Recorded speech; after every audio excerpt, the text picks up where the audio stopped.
Hola, ara us explicaré com es juga el joc Cartagena.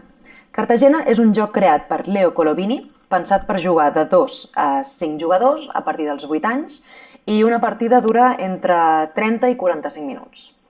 A Cartagena tindràs el teu propi grup de pirates i haureu d'aconseguir escapar de la fortalesa de Cartagena d'Índies i arribar a la platja.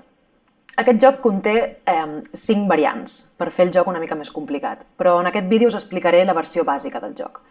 Per jugar a la versió bàsica agafarem 6 de les 8 fitxes que composen el tauler,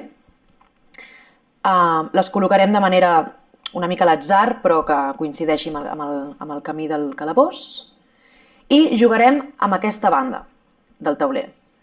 Com podeu veure aquí, a l'altre costat teniu la banda d'un camí per la illa. Per jugar a la versió bàsica jugarem amb la banda d'aquest passadís del calabós. Abans de començar, cada jugador escollirà el seu color i col·locarà els 6 pirates del seu color a la casella de sortida. I se li repartiran 6 cartes a cada un. L'objectiu d'aquest joc és ser el primer en portar tots els teus 6 pirates a la casella final, és a dir, aconseguir portar tots els teus 6 pirates a fora de la presó. Abans de començar la partida s'escollirà el primer jugador a l'atzar. La partida funciona per torns. A cada torn, el jugador pot realitzar entre 1, 2 o 3 accions. Dintre d'aquestes accions hi ha 2 possibilitats. La primera possibilitat és jugar una de les cartes que tinguis a la mà i, com veieu, apareix un símbol. En aquest cas és una làmpara, per tant, jo puc agafar qualsevol dels pirates que tingui, en aquest cas escolleixo agafar un que estigui dins del calabós i portar-lo en el primer símbol disponible que coincideixi amb la carta. Com he dit, en aquest cas és una làmpara, per tant, com que no n'hi ha cap de disponible per aquí, arribaria fins aquí. La segona possibilitat d'acció és fer retrocedir un pirata fins a una casella que estigui ocupada per pirates. Per exemple, si jo vull fer retrocedir aquest d'aquí, la primera que em trobo ocupada és aquesta, però en aquest cas n'hi ha 3. Només em puc quedar en una casella que n'hi hagi o 1 o 2.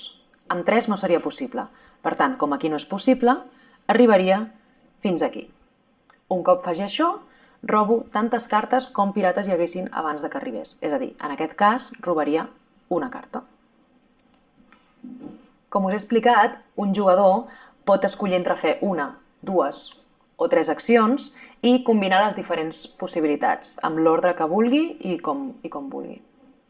Per aconseguir que un pirata entri dins la barca, haurem de jugar amb una carta amb un símbol que no estigui disponible entre el pirata i la casella final. Per exemple, si aquí juguem amb una tassa, aquest pirata d'aquí, entremig del pirata i la barca no hi ha cap casella de tassa, per tant, entraria directament.